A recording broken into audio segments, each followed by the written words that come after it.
तो सहनौ भुनक्तु सह वीर्यं करवावहै तेजस्विनावधीतमस्तु मा विद्विषावहै। वेदांत दोग्धा गोपाल शब्दशास्त्रस्य पाणिनिः सर्वे वेद गिरां दोग्धा विरजानन्दनन्दनः मौर्वीटङ्कार जन्मानन् भीषणं धरं विद्विषाम् आर्तानां सान्त्वनं वन्दे तमानन्दं दयामयं वन्दे दयानन्दं दयामयम्। ओम शांति शांति शांति। इस विद्या के मंदिर में उपस्थित सभी गणमान्य अतिथि लोग, प्रबुद्ध श्रोताजन, विभिन्न समाजों से पधारे हुए अधिकारीगण, इस विद्यालय के प्राचार्य महोदय, अन्य विद्यालयों से भी जो पधारे हैं, दादरी से हमारे माननीय अतिथि पधारे हैं, और इस सारे कार्यक्रम के संयोजक आदरणीय श्री कुलदीप जी, जो बड़े उत्साह से, लगन से, परिश्रम से ऐसे आयोजन करते रहते हैं और वेद का ये संदेश, ऋषियों का ये संदेश आप तक पहुंचाने का प्रयास करते रहते हैं, स्तुत्य प्रयास करते रहते हैं। आप सभी को नमन करते हुए वंदनीय मातृशक्ति, धर्म प्रेमी सज्जनों, प्रिय बच्चों, हम थोड़ी देर ध्यान से बैठेंगे। बच्चे मेरी ओर ध्यान दो, सीधे होके बैठो, बातें मत करो आपस में। ध्यान से बैठेंगे और बात को समझने का प्रयास करें, क्योंकि आज स्थिति इतनी भयानक हो चुकी है, इतनी विस्फोटक हो चुकी है कि आप लड़ाई के मैदान में अकेले खड़े, चारों तरफ से युद्ध के बादल छाए हुए हैं, शत्रु अस्त्र शस्त्र लेकर आपकी ओर दौड़ रहे हैं और आपके पास रक्षा का कोई साधन नहीं। ऐसी स्थिति को समझ, जिस समय आप इस पर विचार करने लगेंगे तो धीरे धीरे आपकी आंखें खुलने लगेंगी। अपनी बात को प्रारंभ करते हुए, क्योंकि परमपिता परमात्मा की कृपा से मेरे जीवन में सबसे ऊंचा स्थान वेद का रहा है, मैं वेद मंत्र से ही ये अपनी बात प्रारंभ करता हूं। वेद का मंत्र है, यो जागर तम ऋचः कामयन्ति, यो जागर तम सामान्यन्ति, यो जागर तमयम सोम आह त्वाहमस्मि सख्ययोगा। मंत्र कह रहा है, यो जागर तम ऋचः कामयन्ति, जो जागता है उसी को वेद की ऋचाएं चाहती है, उसी की कामना करते हैं। जो जागर तमु सामान्यन्ति, जो जाग रहा है उसी को सामवेद के भी मंत्र चाहते हैं। यो जागर तम अयम सोम आह, यहां सोम ईश्वर को कहा गया है।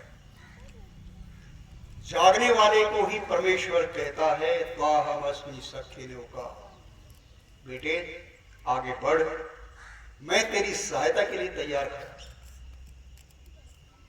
हर समय तेरे साथ खड़ा हूं। तो जाग तो उस समय बहुत लोग रहे थे, जिस समय बालक मूल शंकर ने पिता के कहने से शिवरात को ये व्रत रखा था शिव जी का। जाग तो बहुत रहे थे, लेकिन धीरे धीरे सब सो गए।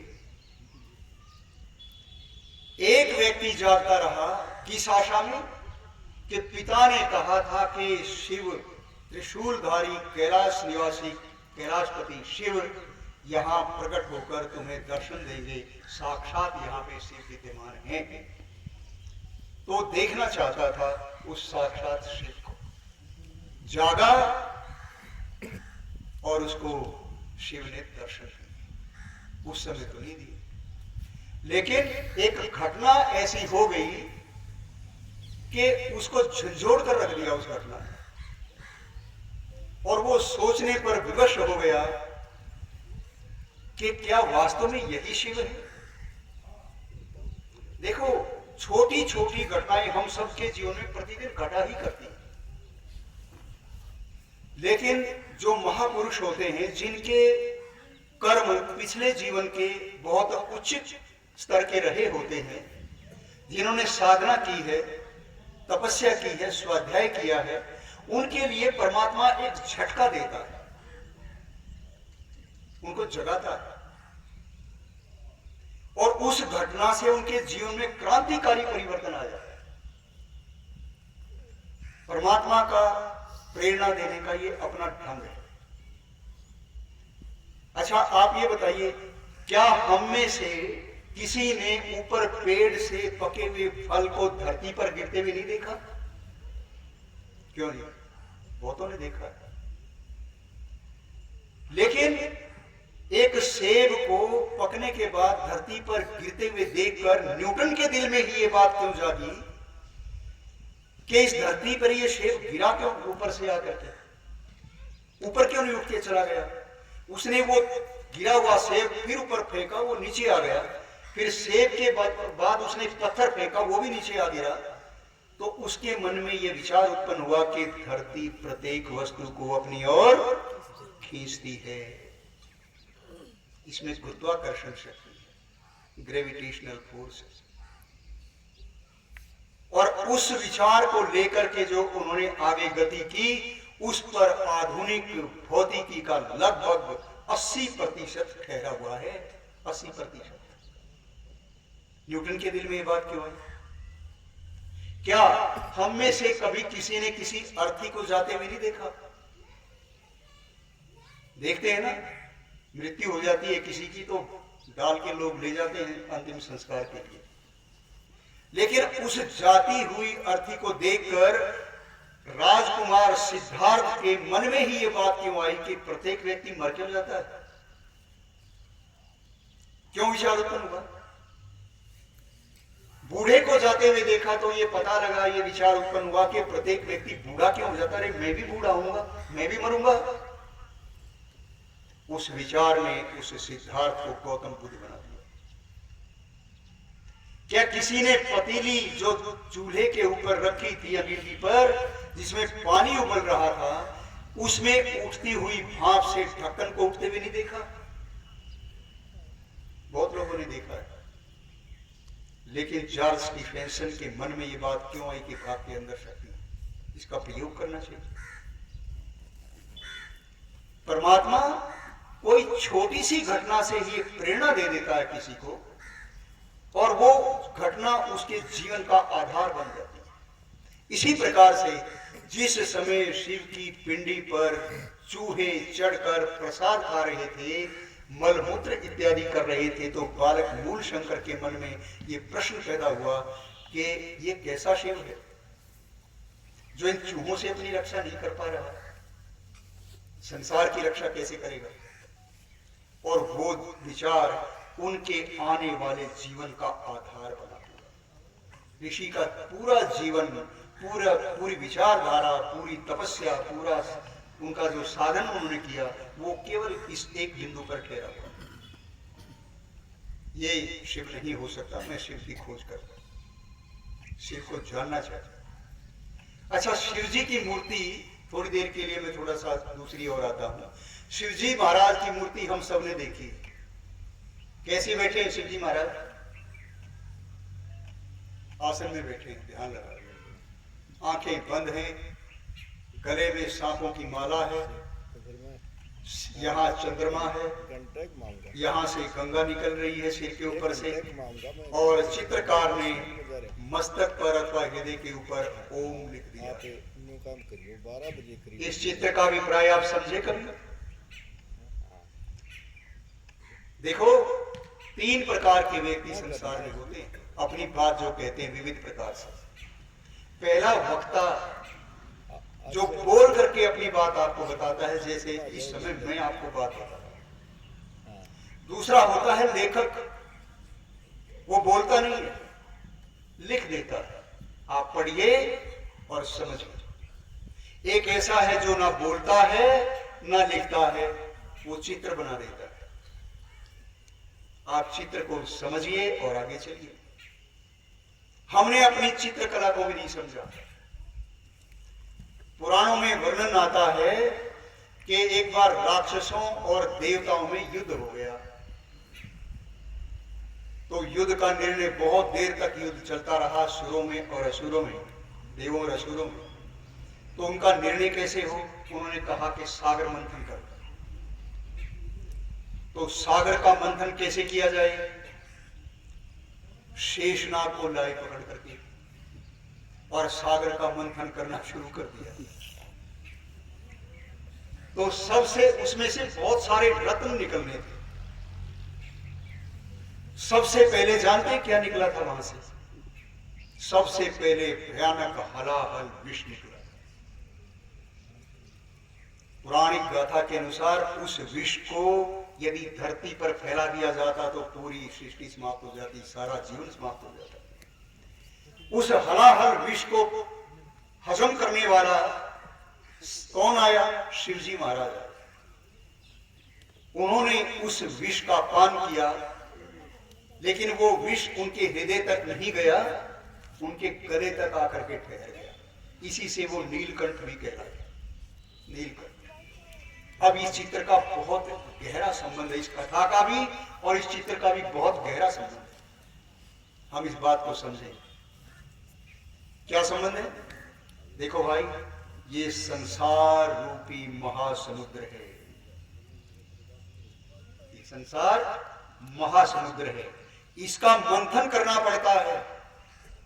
इसे रत्न निकालने के लिए इसका मंथन करना पड़ता है, और इसके मंथन से सबसे पहले विष ही बाहर आता है। और उस विष को पान करने के लिए शिव चाहिए। शिव माने कल्याणकारी। वो विष का पान करे, लेकिन विष उसके हृदय तक न उतरे, केवल गले तक आकर के ठहरे। और यदि महर्षि दयानंद जी महाराज के उस जीवन को आप देखेंगे, समझेंगे, तो ये चित्र आपको सार्थक नजर आएगा। उन्होंने संसार सागर का मंथन किया। झिंझोड़ा सोए हुए लोगों को जागो, कहां सोए पड़े हो, लुट रहे हो, पिट रहे हो। अपनी शक्ति को पहचानो, अपने देश के पुराने इतिहास को जानो, अपने गौरव को पहचानो और जुट जाओ, उठ जाओ, संघर्ष के लिए तैयार हो जाओ। और इस कार्य में सबसे पहले जो बात बाहर आई, वो क्या आया? उन लोगों का गुस्सा, उनका आक्रोश। इस बात पर आक्रोश होना चाहिए था कि हम लोगों को, बहुत लोगों ने बहुत देर तक अंधकार में रखा है, होना तो इस पर चाहिए था। लेकिन आक्रोश इस बात पर पैदा हुआ कि ये व्यक्ति हमारी बुराइयां क्यों बता रहा है? ये कौन है हमें समझाने वाला? हम तो इसी रास्ते पे चलेंगे, यही रास्ता हमें अच्छा लगता है। वो विष बाहर आया। ऋषि ने उस विष का पान किया, लेकिन वो विष कभी उनके हृदय तक प्रवेश नहीं कर सका। अपने अपमान की उन्होंने रत्ती भर भी चिंता नहीं की, रत्ती भर भी चिंता नहीं की। कोई पत्थर मारता है, गाली देता है, अपमान करता है, सांप फेंकता है, अरे विष पिलाता है, उसको भी कहते हैं छोड़ दो इसको बेचारे को। बैठे थे गंगा की रेती पे, अपने लेटे हुए थे। किसी दुष्ट व्यक्ति ने बच्चों को मिठाई का लालच देकर के कहा कि जाओ इस बाबा को पत्थर मारो। बच्चे पत्थर मारते रहे और वो लेटा रहा, शांति से हंसता रहा। ठीक बैठो, ध्यान से छोड़ो। तो अगले दिन फिर यही घटना हुई। ऋषि ने उनको पास बुला लिया, बच्चे इधर आ जाओ मेरे पास। पत्थर क्यों मारते हो? कहते हमें वो व्यक्ति पैसे देता है कि तुम्हें मिठाइयां दो। अच्छा, तुम मिठाइयों के लालच में पैसे मारते, अगर मिठाइयां मिल जाए तो पैसे तो नहीं मार, फिर तो पत्थर नहीं मारोगे। कहने लगे नहीं, फिर नहीं मारेंगे। अच्छा, मेरे पास शाम को है ना लोग मिठाइयां लेके आते हैं, मैं तुम्हें मिठाइयां दे दूंगा, खा लेना। ऐसा व्यक्ति यदि विष गले से नीचे हृदय तक उतरा होता तो भाग जाते कब। उन्होंने समाज को झंझोड़ा, जगाया, हिलाया और यह बताया केवल आपकी जो वर्तमान में स्थिति है, उस समय भारत देश की ऐसी स्थिति हो गई थी जैसे कोई आटे का दीपक हो। कई बार माताएं घर में आटे का दीपक बना लिया करती थी पहले, आज भी शायद बनाती होंगी। उस आटे के दीपक को दोनों जगह खतरा होता था, घर के बाहर भी और घर के अंदर भी। घर के अंदर रखती थी जो चूहा खा जाता था, और बाहर रखती थी तो कौवा उठा ले जाता था। ऐसी ही दशा हमारी हो गई थी। ना हमारा अतीत था, ना हमारा कोई भविष्य बताया गया, और वर्तमान हमारा बिल्कुल बिगड़ा हुआ था। और वही स्थिति धीरे धीरे आ जा रही, वही स्थिति आ जा रही।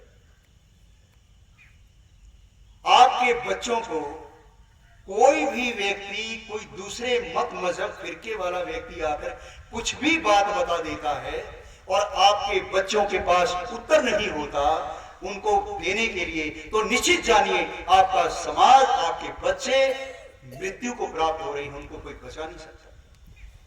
निश्चित जानिए, यदि हम अपने बच्चों को अपने इतिहास की जानकारी नहीं देते हैं, अपने सिद्धांत की जानकारी नहीं देते हैं, तो फिर बोध कहां है?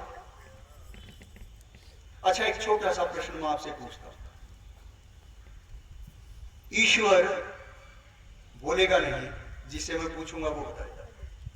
ईश्वर कहां रहता है? भगवान कहां रहता है? तुम बताओ बेटा। हाँ, आप हैं? हर जगह। दिखाई क्यों नहीं देता? सब जगह होने वाली चीज तो दिखाई देनी चाहिए। बैठ, आप बताओ बेटा, दिखाई क्यों नहीं देता? हाँ, उठो उठो, तुम्ही को कह रहा हूं, पीछे मत कर। नहीं, ये पहले वाले आगे। हाँ, नहीं आप नहीं। हाँ, आप दिखाई क्यों नहीं देता?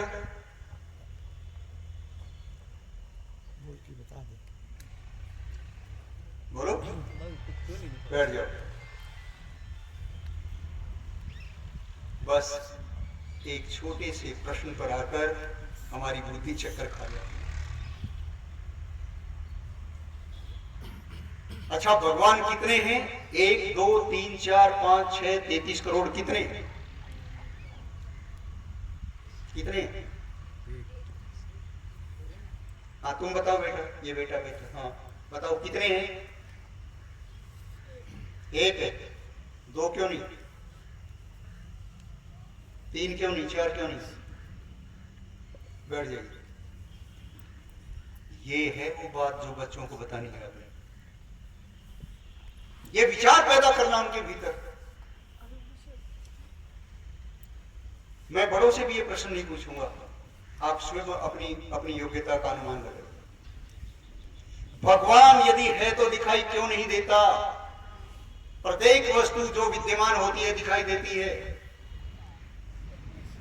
यदि है तो कहां है, कैसा है, क्या करता है, क्या नहीं करता, इसका ज्ञान जब तक आपको नहीं होगा, न जाने कितनी केरल स्टोरी बनेगी, न जाने कितनी केरल स्टोरी बनेगी। कोई भी आकर के हमारी बच्चियों को बहका देता है छोटी सी बात के ऊपर, और हमारे पास कोई उत्तर नहीं होता, तो निश्चित जान लीजिए आपकी आने वाली संतानें कितने ही धन पैदा कर लेना, कितने ही बिल्डिंगें बना लेना, कितना ही उसका पैकेज देख लेना बच्चे का, लेकिन यदि ये विचार आपने नहीं दिया तो निश्चित जानिए किसी काम का नहीं। कितने ही मंदिर बनवा लेना, राम मंदिर का उद्घाटन कर लेना, कितने, कुछ नहीं होने वाला जब ये आपकी रक्षा करने का साधन नहीं है। अरे राम मंदिर तो छोड़ो, सोमनाथ का मंदिर आपके ही देश में था।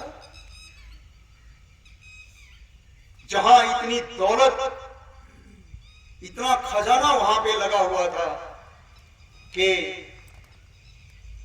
आज के युग में यदि उसका मूल्यांकन किया जाए तो दूसरा देश खड़ा हो सकता है, इतना था। और वो मूर्ति भी अधर में लटकी हुई थी। देखने वाले कहते हैं अरे कमाल है, तो देखो मूर्ति में कितनी भारी शक्ति थी। कहां गया? पहुंच गया दुष्टों के हाथों में, आतंकता या आक्रमणकारी के हाथों में, कोई रक्षा नहीं करता। ये बिल्डिंगें, ये मंदिर, ये पैकेज, ये धन दौलत, ये मोटर, ये गाड़ियां, ये बैंक बैलेंस आपके जीवन की सुरक्षा का आधार नहीं है। आज इस शिवरात्रि पर ये संदेश लेकर के जरूर जाइएगा और जागने का प्रयास कीजिएगा। ये तो जिन लोगों के घरों में सत्यार्थ प्रकाश है और जो उसका अध्ययन करते हैं, स्वाध्याय करते हैं, बच्चों के साथ बैठकर करते हैं, वही केवल उत्तर दे सकता है। अच्छा, भगवान दो क्यों नहीं? आप में से कोई उत्तर देगा इस बात पर? दो होते तो और अच्छा काम चलता, और दिखाई देने वाला होता तो और ज्यादा अच्छा होता। कम से कम जाके अपना रोना तो रो सकते थे, अपनी शिकायत सुना तो देते थे। जो ना दिखाई दे, ना सुनाई दे, ना पकड़ में आए, ना समझ में आए, अरे ऐसे भगवान को क्या करेंगे हम?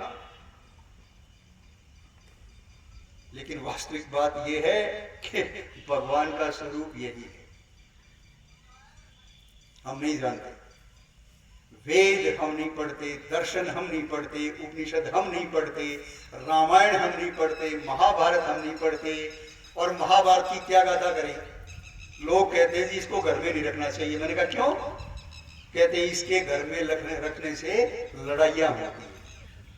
इतना भ्रामक विचार पैदा कर दिया, लड़ाई होती। मैंने कहा आपके घर में महाभारत है? कहता नहीं है। पर मैं कहा आपके घर में प्रतिदिन महाभारत होती है। क्यों होती है? आपके तो महाभारत है नहीं, ये तो लड़ाई होनी चाहिए। जबकि महाभारत के संबंध में महर्षि व्यास का कथन है, सुनिए। धर्मे चार्थे च कामे च मोक्षे च भरतर्षभ यदि हास्ति तदन्यतर यन्नि हास्ति न तत्क्वचित्। जिस समय उसने महाभारत को लिख दिया, तब उसने घोषणा की धर्म, अर्थ, काम और मोक्ष के संबंध में जो कुछ अन्यतर ग्रंथों में कहा है वही इस ग्रंथ में कहा है, और यदि यहां नहीं कहा है तो फिर कहीं नहीं कहा। इतनी बड़ी घोषणा करते हैं व्यास ऋषि। अत्युत्तम नीति का ग्रंथ। धर्म के बारे में जानना है, नीति के बारे में जानना है, व्यवहार के बारे में जानना, तो पढ़िए महाभारत, अपने घर में रखिए, बच्चों को साथ, परिवार को साथ बैठा करके पढ़िए और निकालिए इस भ्रम को प्रेम। हमारे घर में महाभारत है, कभी लड़ाई नहीं होती। हमने तो 3 बार स्वाध्याय कर लिया उसका, कोई क्लेश नहीं होता। और सत्यार्थ प्रकाश तो ये समझ लिए कि आपके जीवन का आधार है, आधार है। जिस घर में सत्यार्थ प्रकाश नहीं, वो घर वास्तव में घर नहीं। अरे वो आईएएस बन गया, उसने वो बहुत बड़ा इंजीनियर बन गया, साइंटिस्ट बन गया, डॉक्टर बन गया, पता नहीं क्या क्या अधिकारी बन गया, बहुत बड़ा सेना का अधिकारी बन गया, और जाकर के पत्थरों के ऊपर मत्था रगड़ता है, तो कैसा उसकी शिक्षा है? आप जानते हैं शिक्षा की परिभाषा क्या होती है? पता ही नहीं किसको ही नहीं जानता। पढ़िए दूसरा समोल्लास, पढ़िए सोमंत्यवंत प्रकाश में महर्षि दयानंद शिक्षा के बारे में क्या कहते हैं। एक एक बात ऋषि की मैं कहता हूं ऐसी कमाल की है, ऐसी अद्भुत है, जो आपकी आंखें खोलने वाली है। समस्या ये है कि हम पढ़ते नहीं, ना सुनते। समस्या ये पैदा हो गई। स्वाध्याय में हमारी रुचि नहीं रही बिल्कुल। शिक्षा की परिभाषा बताता हूं, आप शिक्षणालय में बैठे हैं, सुन लीजिए इसको ध्यान से, अध्यापक लोग भी ध्यान से सुनिए। जिससे विद्या, सभ्यता, धर्मात्मता, जितेंद्रियता आदि गुणों की वृद्धि होकर विद्या आदि दोष छूटे, उसको शिक्षा बोलो कहते हैं। ये परिभाषा और कोई नहीं देगा। ये है ऋषि का बोध। और बोध का परिणाम क्या होता है जानते हैं? जिसको बोध हो जाता है उसके जीवन में परिवर्तन निश्चित रूप से होता है। यदि परिवर्तन नहीं हो रहा तो जान लीजिए कि बोध से बहुत दूर है। परिवर्तन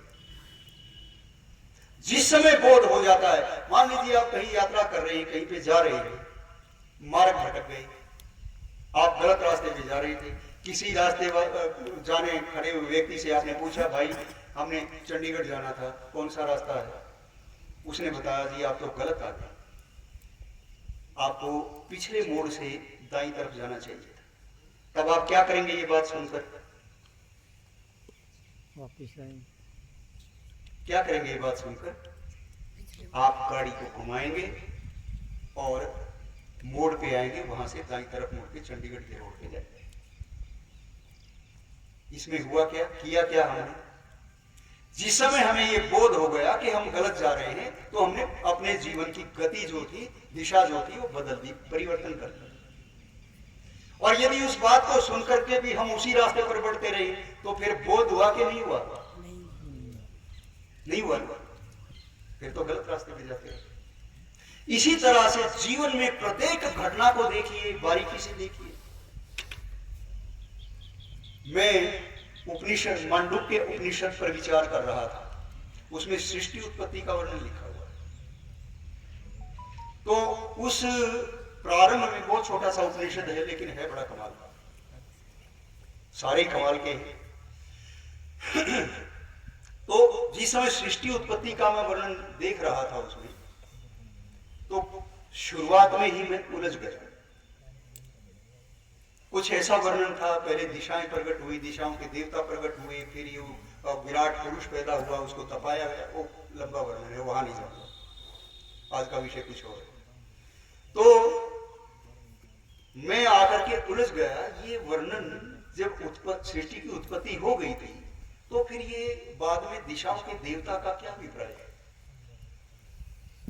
बहुत पुस्तकों को देखा, ग्रंथों को टटोला, नहीं समाधान हुआ, विद्वानों से भी फोन किया, नहीं समाधान हुआ।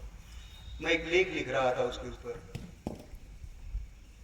तो लगभग 3.5 महीने तक चिंतन चलता रहा, सोते बैठते जागते यही होता कि इसका अर्थ क्या है, इसका रहस्य क्या है, लगातार विचार करता रहा।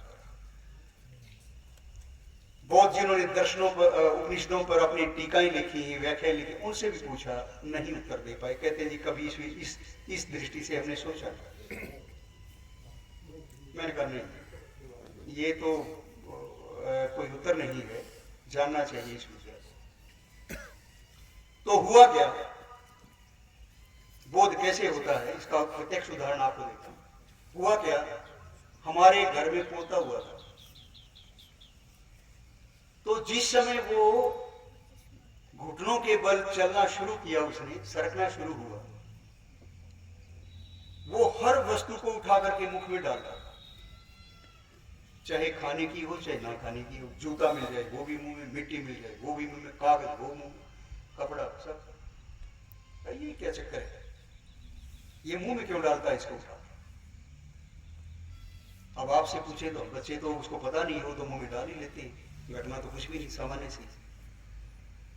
लेकिन इसके पीछे विचार बहुत बड़ा था। और 2-3 दिन के बाद मेरे मन में विचार, ओहो, जिस विराट पुरुष का वर्णन है उपनिषद में, वो यही तो है, यही तो विराट का जबड़ा खुल रहा है, यही से तो सब कुछ प्रकट हो रहा है, इसी में तो समाने वाला है सब कुछ। और वो बनते बनते बहुत सुंदर लेख बना, और शांति धर्मी में विराट का जबड़ा नाम से वो लेख छपा। छपने के बाद यदि आपके पास वो पुस्तक आती है, पत्रिका आती है, तो आप उसमें पढ़ना उसको, यदि दृष्टि से उजल हो गया हो तो। और जिस समय वो छपा, छपने के बाद मेरे पास बहुत विद्वानों के फोन आए, आर्य जी आपने ये बात कहाँ से निकाली? मैंने कहा जी कहीं से नहीं निकाली, ये केवल उसका एक रहस्य का साक्षात्कार हुआ संसार के भीतर, वहां से। पर ये बच्चे से प्रेरणा मिली।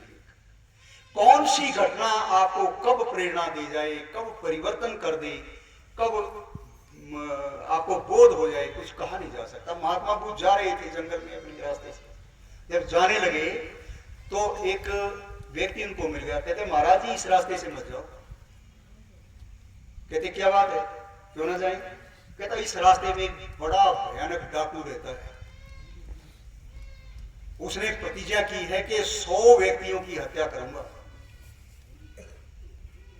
और उनको मार करके उनकी उंगली काटता है और अपनी माला में डाल लेता है ताकि गिनती याद रहे कि कितने मार दिए।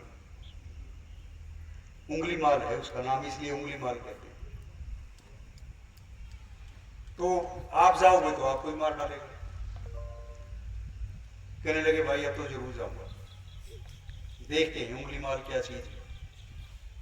बुद्ध चले जा रहे थे, जिस समय जंगल के गहन भाग में पहुंच गए तो पीछे से आवाज आई, ठहरो, रुक जाओ।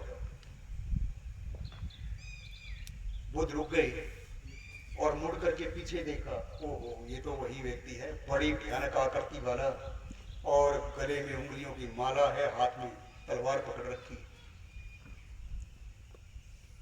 तो बुद्ध ने मुड़ करके कहा, कहते बच्चे मैं तो ठहर गया, तुम कब ठहरो? जिस समय उंगली माल ने ये शब्द सुने तो सम रह गया। अरे मेरे सामने आने वाले लोगों की तो घिग्गी बन जाती थी, जबान नहीं निकलती थी, ये व्यक्ति कौन है, क्या पूछ रहा है? मैं तो ठहर गया, तुम कब ठहरो? बुद्ध ने फिर पूछा, कब ठहरोगे बताओ?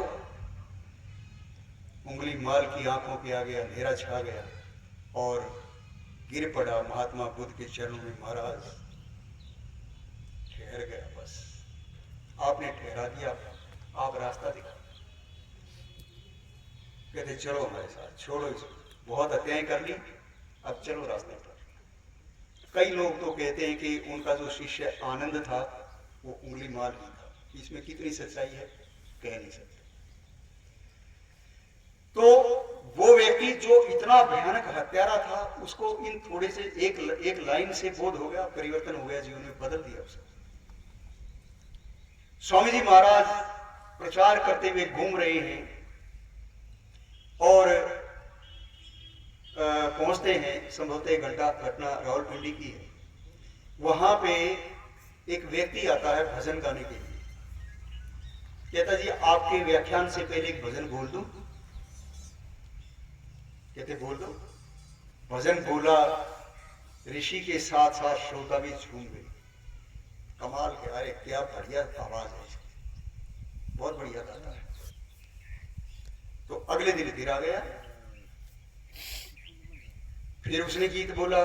जब बोल करके चले गए, गीत समाप्त हो गया, व्याख्यान भी समाप्त हो गया, तो लोगों ने कहा स्वामी जी आपने किसको मंच पे बैठा दिया?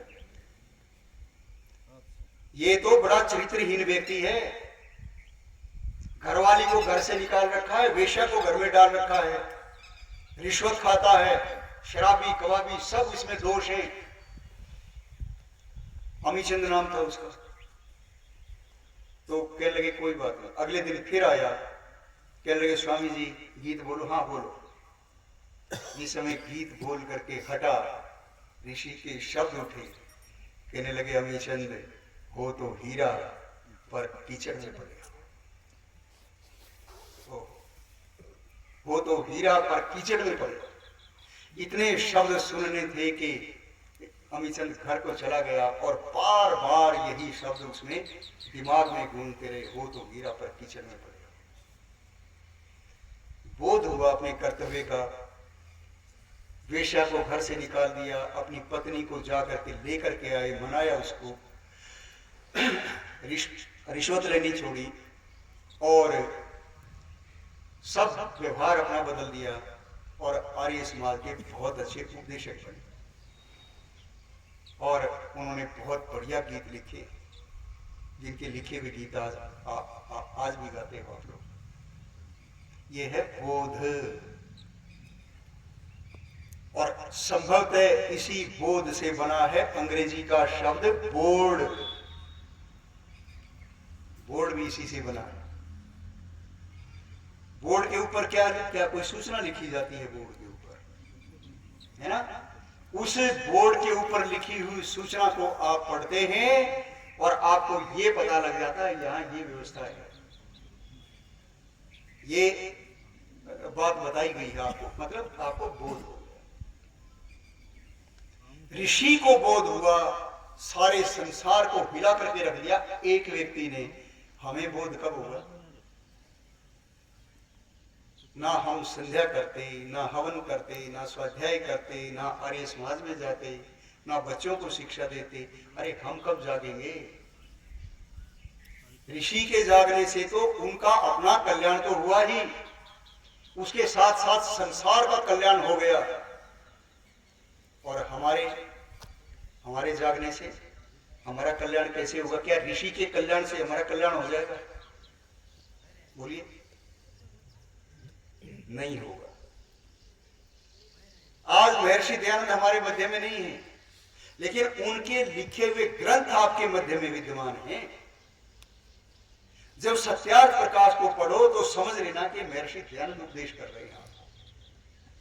ऋग्वेद आदि भाष्य भूमिका को, वेद भाष्य को, संस्कार विधि को, उनके ग्रंथों को आप पढ़ेंगे, उनके शास्त्रार्थों को आप पढ़ेंगे तो समझ लेना कि ऋषि साक्षात आपके सामने बैठे।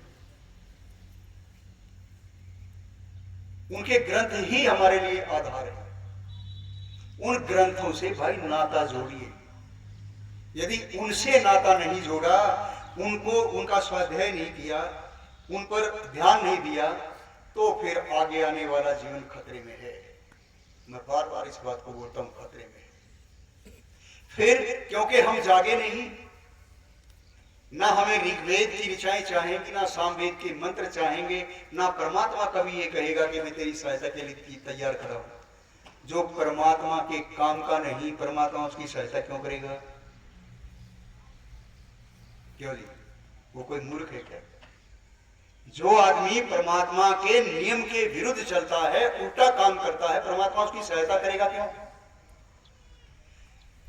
ईश्वर स्तुति, प्रार्थना, उपासना मंत्र आप पढ़ते हैं तो महर्षि दयानंद वहां भक्ति का अर्थ करते हैं। उसकी भक्ति विशेष, अर्थात उसकी आज्ञा पालन करने में तत्पर रहे। ईश्वर की भक्ति क्या है? उसकी आज्ञा का, बोलो, पालन करना। वो कहता है कि तुम प्रतिदिन यज्ञ करो। हमने कहा इसमें कौन टाइम लगाए, इतना समय किसके पास है? कहता ध्यान में बैठो, हमारे पास समय नहीं। स्वाध्याय करो, समय नहीं। प्राणायाम करो, समय नहीं। सचरित्र बनो, समय नहीं। तो परमात्मा कहता जब तेरे पास समय नहीं बचे तो मेरे लिए भी तेरे पास समय नहीं। मौज कर। मुख्य अपने प्राचार्य महोदय यहाँ पे बैठे हैं। किसी ऐसे विद्यार्थी को आप अपने स्कूल में रखना चाहेंगे क्या, जो ना आपकी बात माने, ना आपके अनुशासन में रहे, ना विद्यालय में आए और आकर के सारा माहौल खराब करे? उसको विद्यालय में रखेंगे? क्यों जी? उसको तो कहेंगे गेट आउट, बाहर निकालो इसको। एक मछली पूरे तालाब को गंदा करेंगे, निकालो इसको बाहर। परमात्मा तो ऐसा भी नहीं करता, वो तो स्कूल से भी बाहर नहीं निकालता। कहता तू फेल हो ले। एक विद्यार्थी मान लो 4 बार 5 बार फेल हो गया, 6 बार फेल हो गया, तो अध्यापक आज रोक देंगे भाई अपने घर जा, तेरे बस का सौदा नहीं है। परमात्मा कहता चाहे 1 करोड़ बार फेल हो गया, विद्यालय से निकालूंगा।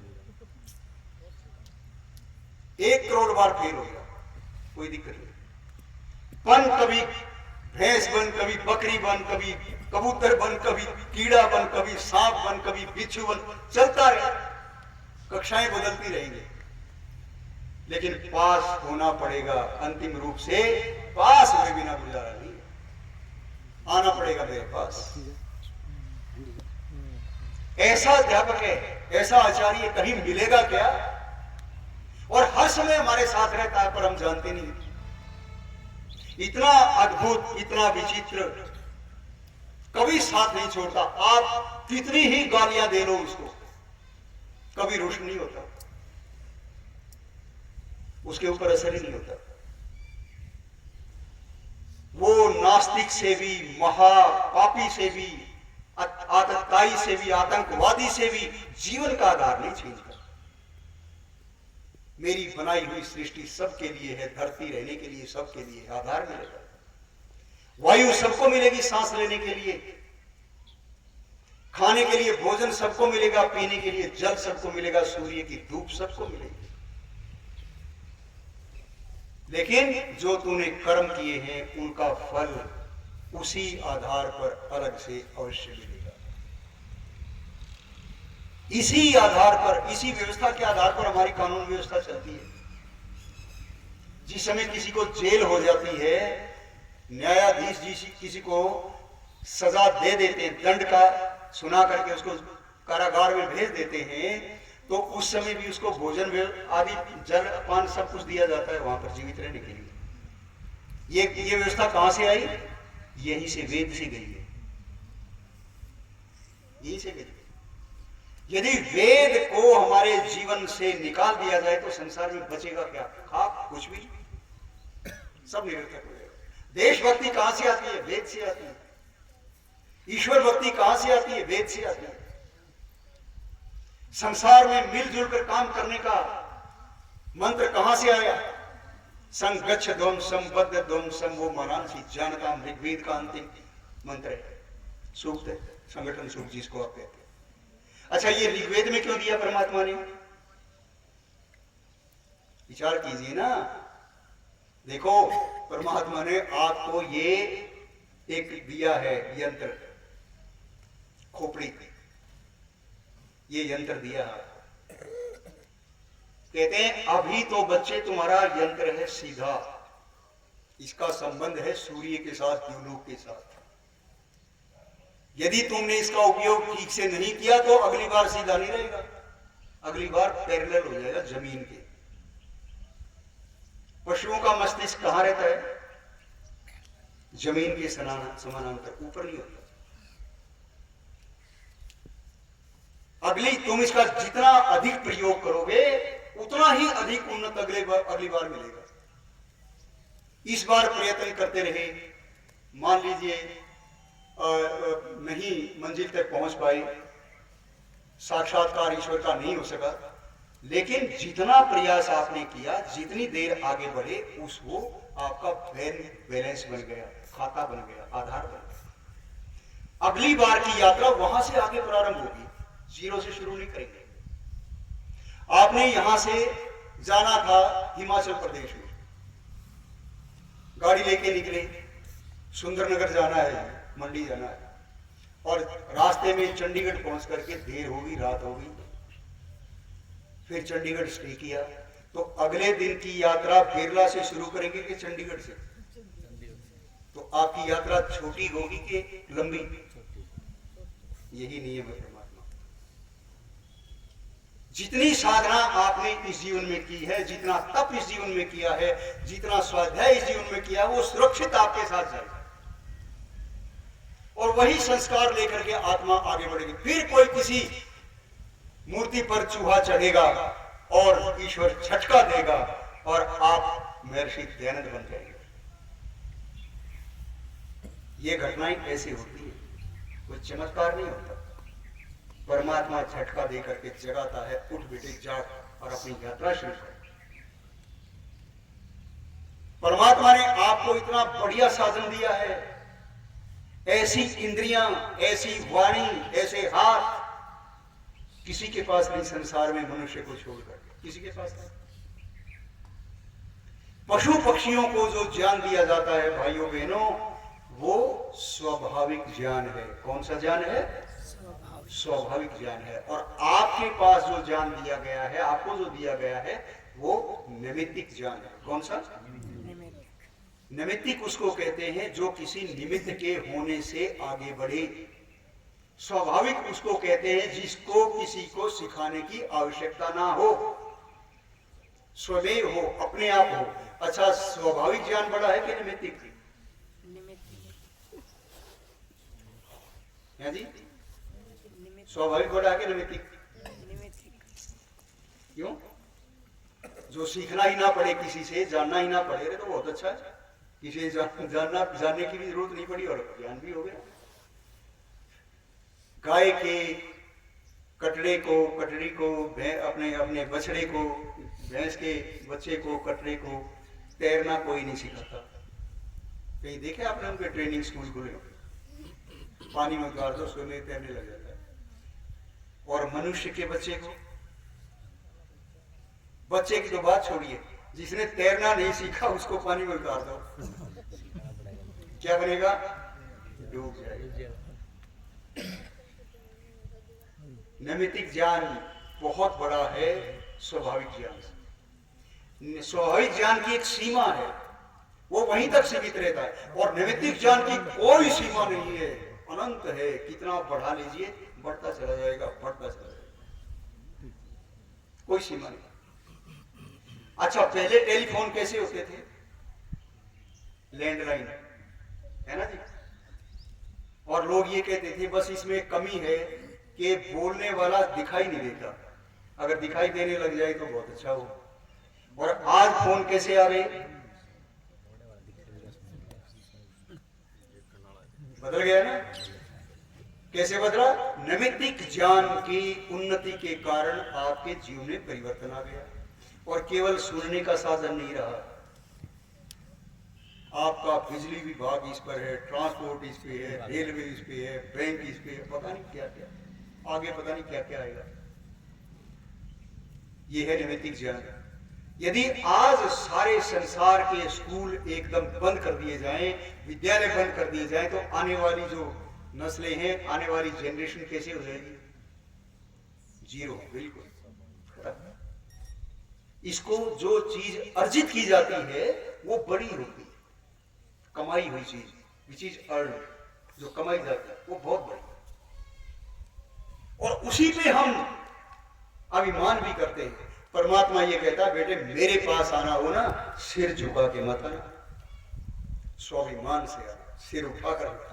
तो कमा, अर्जित कर, और ये कह के मैंने हासिल किया, मैंने बनाया, मैंने उपलब्ध किया, और फिर मेरे पास आ, तेरे लिए मेरे द्वार खुले हुए हैं, तेरा स्वागत मिलेगा।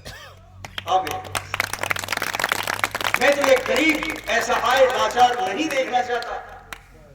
मैं तुझे पुरुषार्थी तुझे बना करके भेजा। पुरुषार्थ कर, वस्तुओं को प्राप्त कर, समाधि की अवस्था तक पहुंच, संसार को जगा, और मेरे पास आ, और फिर देखना तेरे लिए कोई कमी नहीं है, सब कुछ दे रहा है। हम तो ये कहते हैं कि पूरा संसार अपना, वैदिक संस्कृति तो ये कहती है कि पूरा पृथ्वी अपनी है, वसुधैव कुटुंबकम, ये पूरी वसुधा ये कुटुंब के समान है।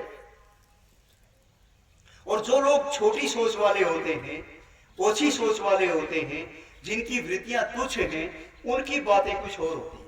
वो काटते हैं लोगों को, समेटते हैं, भाई नहीं, बस जैसा हमने बता दिया वैसा करना।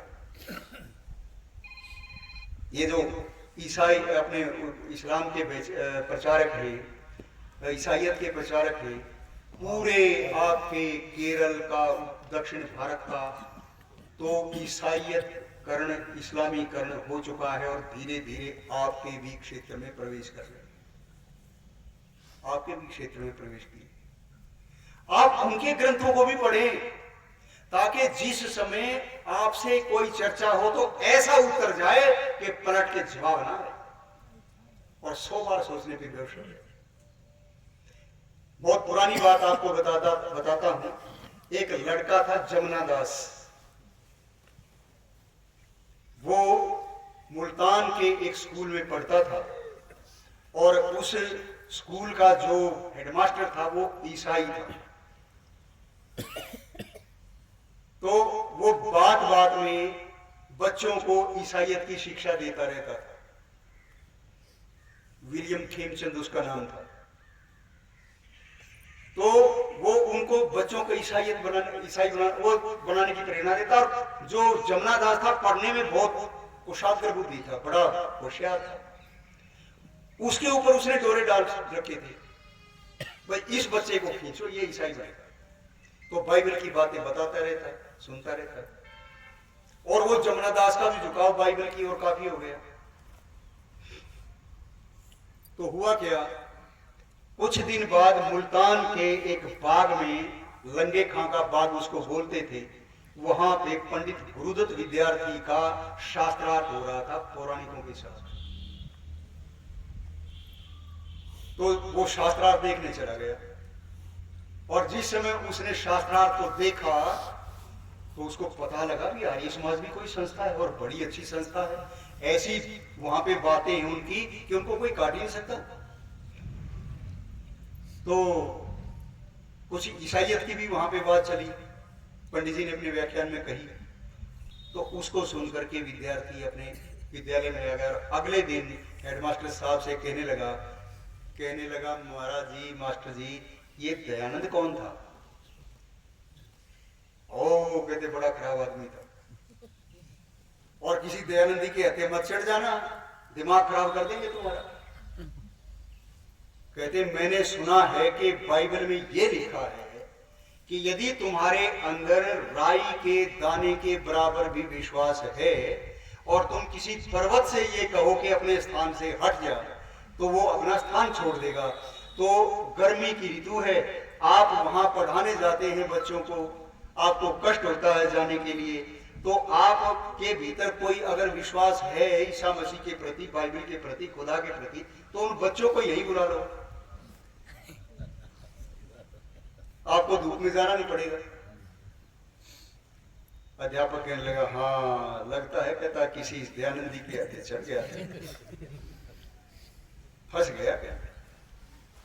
जमुना दास जी के उन्हीं के विद्यालय में एक पढ़ाने वाला व्यक्ति था, वो आर्य व्यक्ति था, उससे जमुना दास की भेंट होती रही। वो बेचारा बता नहीं पाता था क्योंकि युवक था, वो तो नौकर था, वहां पे खुल के अपनी बात नहीं कह पाता था। और आपकी जानकारी के लिए बता दूं कि यही जमुना दास जिस समय मुल्तान में पढ़ने के लिए जाने लगा तो माता ने ये कहा था, एक जादूगर घूम रहा है बेटा, उसके संपर्क में मत आना, उससे बचना, बहुत खतरनाक व्यक्ति है, जो भी उसके संपर्क में आता है उसी का हो जाता है। दयानंद नाम है उसका, उससे बचना। जिस जादूगर से बचने की सलाह देकर माता ने अपने बच्चे को विद्यालय में भेजा था, समय आने पर वही जमुना दास स्वामी ज्ञानानंद भूमंडल प्रचारक मेहता जैमिनी के नाम से आप उसको जानते हैं, मेहता जैमिनी भूमंडल प्रचारक उसको कहते हैं, और प्रचार के लिए अपना जीवन लगा दिया पूरा। अरे वो लोग 7 समंदर पार करके यहाँ हमारे देश में आकर के प्रचार करते हैं, अपने परिवार को, अपनी धन संपत्ति को छोड़कर, और हम अपने देश में ही बिल्कुल लाचार होकर के बैठ गए। हम घर नहीं छोड़ना चाहते, बाहर नहीं जाना चाहते, किसी से संपर्क नहीं करना चाहते, कुछ बताना नहीं चाहते, तो आपका समाज बचेगा कैसे? कैसे बचाओगे? कैसे यज्ञ बचेगा? कैसे वेद बचेगा? कैसे राम बचेंगे? कैसे कृष्ण बचेंगे? विचार कीजिए, आज इस बोध दिवस पर इस बोध को प्राप्त कीजिए। आज आप ये संकल्प लेकर के जाइए यहां से। कैसे अपनी संतानों की रक्षा करेंगे?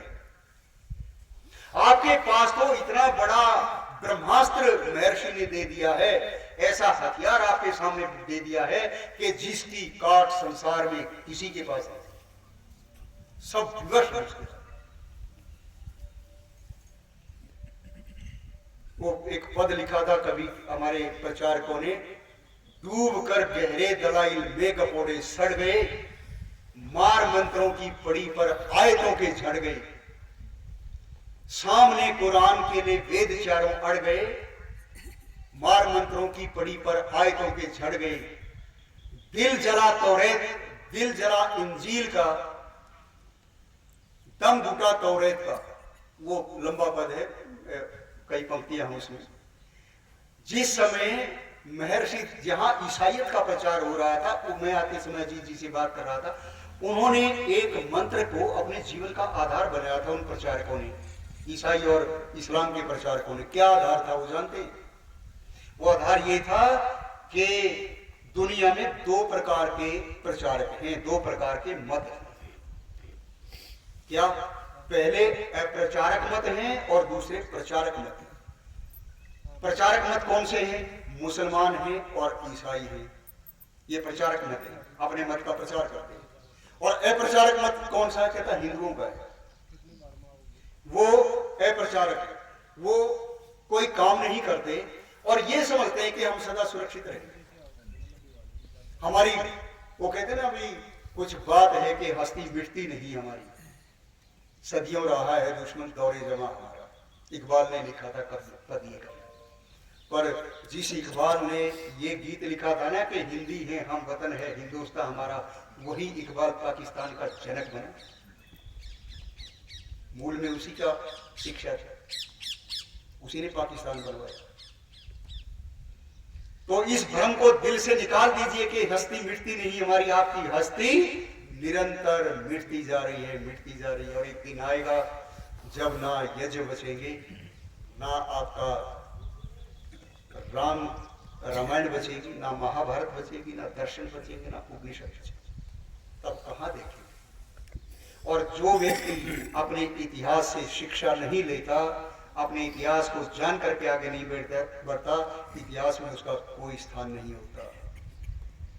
इसलिए प्रतिदिन नियम बना लीजिए, अपने बच्चों के साथ कम से कम आधा घंटा 1 घंटा प्रतिदिन सायंकाल प्रातःकाल अवश्य बैठना है नियमित रूप से, और उनको अपने धर्म की, अपने दर्शन की शिक्षा देनी है। बताना, वो केरला स्टोरी में जिस समय में देख रहा था, मैं फिल्में देखता नहीं आमतौर पे, लेकिन वो कल आने से पहले समय था, थोड़ा समय लगा लिया और देख लिया। वो एक मुस्लिम लड़की उनसे पूछती है, कहती आप किस भगवान को मानते हैं? कहती हमारे तो बहुत भगवान हैं। आपका भगवान कौन है? कहती है हमारे बहुत भगवान हैं। किसको मानते हो? कहता देखो 2 भगवान तो आपके मुखे हैं, एक राम और एक कृष्ण। एक की पत्नी को राक्षस उठा के लेके चला गया, उसको पता नहीं लगा कि मेरी घरवाली का कोई अपहरण कर रहा है, और जब छुड़वाना था तो अकेला नहीं जा सका, भगवान होते हुए भी वानरों की सेना लेकर के चला गया। और दूसरा भगवान ऐसा लंपट, उसने किसी भी महिला को अच्छी दृष्टि से नहीं देखा। और हमारा अल्लाह ऐसा पाक है, ऐसा पवित्र है, जो उनको महिलाओं को पता नहीं कहां क्या स्थान देता है, और वो निरुत्तर हो जाती है लड़की। यदि सत्यार्थ प्रकाश पड़ा होता तो वो उसके मुस्लिम लड़की के मुंह पर ऐसा ताला लगाती कि उसको भागने को जगह नहीं मिलती। अरे तुम्हारा अल्लाह तो औरत के अंदर आत्मा ही नहीं मानता। तुम कहते हो कि औरतों को सम्मान देता है, और तुम्हारे पैगंबर 12 शादियां करता है, 12 शादियां करता तुम्हारा पैगंबर, और एक शादी तो अपनी पुत्री से करता है, 12 वर्ष की पुत्री से। पढ़िए इतिहास। जबकि श्री कृष्ण के संबंध में मूल्यांकन करते हुए ऋषिवर लिखते हैं कि सुनो, ऐसा श्री कृष्ण का जो जीवन है महाभारत में आप्त पुरुषों का जीवन है। उन्होंने जन्म से लेकर मृत्यु तक कोई भी बुरा काम नहीं किया, और एक ही पत्नी थी श्री कृष्ण की। क्या नाम था उसका? बहुत बढ़िया, आपको कम से कम पता तो है, नहीं तो राधे कृष्ण ताली पीटते रहते, हमको पता ही नहीं राधा थी कौन। अरे राधा तो कृष्ण की मामी लगती थी, रानी गोप की पत्नी थी। पूरे महाभारत में राधा का वर्णन नहीं, केवल एक राधा का वर्णन आता है, अधिरथ सूत की पत्नी राधा, जिसने कर्ण का पालन पोषण किया था। उस राधा का वर्णन महाभारत में है थोड़ा सा, और बाकी ये पुराणों की देन है, सारे पुराणों के कपोड़े। तो इस बोध दिवस पर मैं ये परमपिता परमात्मा से प्रार्थना करता हूं कि जहां उस ऋषि को बोध हुआ और उसके बोध से पूरे विश्व का कल्याण हुआ, हमें भी कुछ बोध हो, और हम कम से कम इतना तो कर जाए कि हम अपने जीवन का कल्याण कर सकें, अपने परिवार का कल्याण कर सकें, हम भी कुछ समाज का कार्य करके जाए। याद रखिए, जिस वस्तु की संसार में उपयोगिता नहीं रहती, नोट कर लीजिए शब्द, आपको सिद्धांत की बात बता रहा हूं, जिस वस्तु की संसार में उपयोगिता नहीं है, उस वस्तु का अस्तित्व समाज से समाप्त हो जाए, नष्ट हो जाए। आप नजर दो, ये सिद्धांत है, इसकी कोई बदलाव कोई नहीं कर सकता। जो चीजें हमारे लिए पीछे उपयोगी नहीं रही, दवाएं बनती रही, लोग खाते रहे, लेकिन बाद में पता लगा ये नुकसान करती है, उपयोगिता नरी खत्म हो, अस्तित्व खत्म कर दिया। लैंडलाइन आज को कहीं देखने को नहीं मिलती, पुरानी गाड़ियां देखने को नहीं मिलती, कच्चे मकान देखने को नहीं मिलते। हमारा खान पान बदला, हमारा पहरान बदला, हमारी भाषा बदली, हमारी संस्कृति बदली, हमारा सब कुछ बदल दिया और हमें एक ऐसा प्राणी बना दिया जो केवल खाने पीने और संतान पैदा करने तक जीवित रहता है। ऐसे व्यक्ति की देश को क्या आवश्यकता है, क्या जरूरत है? कुत्ते बिल्लियों का जीवन, वो भी खाते पीते हैं, संतान पैदा करते हैं, लड़ते झगड़ते हैं, घर बनाते हैं, एक दिन मर जाते हैं। ऐसा ही जीवन हमारा है। यदि हमारा जीवन राष्ट्र के किसी काम का नहीं आ रहा तो विचार कर लीजिए, अगला जीवन निश्चित रूप से परमात्मा मनुष्य का नहीं देगा, नहीं मिलेगा। न्यायकारी, अरे मैंने तो तुझे संसार में भेजा था लोगों को वेद का प्रचार करने के लिए, मैंने तो भेजा था लोगों को रास्ता दिखाने के लिए, और तुम खुद ही भटक गए। चलो बनो कुत्ते बिल्ली पशु बन जाओ, पशु पक्षी बन जाओ, तुम्हारे किसी काम के नहीं, भागो बस। यदि अगला जीवन मनुष्य का चाहते हैं, और मनुष्य बनने के बाद भी क्या अगला जीवन ये चाहते हैं कि आर्य समाज के संपर्क में आने वाले परिवार में हो, है जी? या किसी भी परिवार में, मान लो चीन में पैदा हो गए, खाओ कॉकरोच, कीड़े मकोड़े, मेंढक, पता नहीं क्या क्या। ये भोजन ही शुद्ध नहीं है तो परमात्मा की कहां से सोचोगे?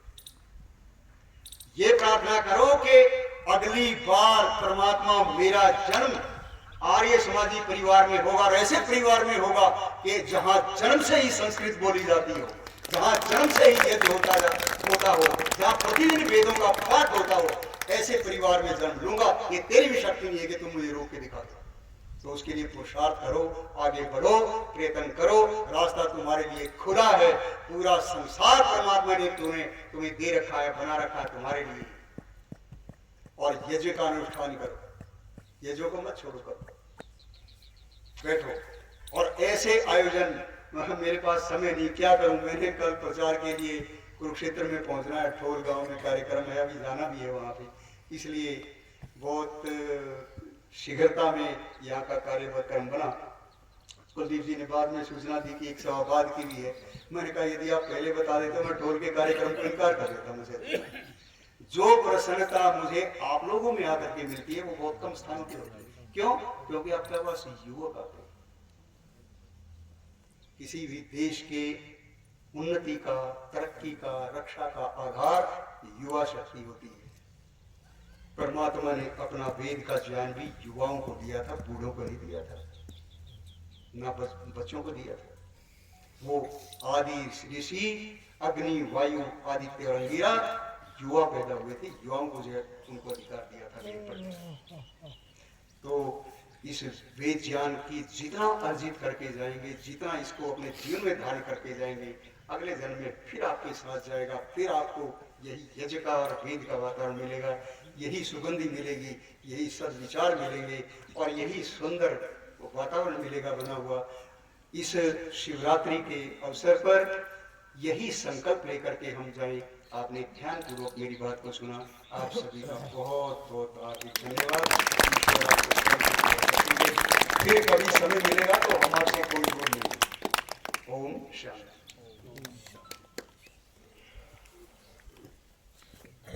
बहुत बहुत धन्यवाद।